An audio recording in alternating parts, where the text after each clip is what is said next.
Это самый известный человек Джайпура. Его зовут Али, и у него есть кафе Али Чикен Центр. И побывав в Джайпуре, я решил туда непременно поехать.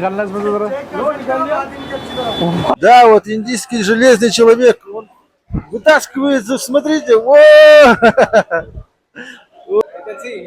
о, смотрите.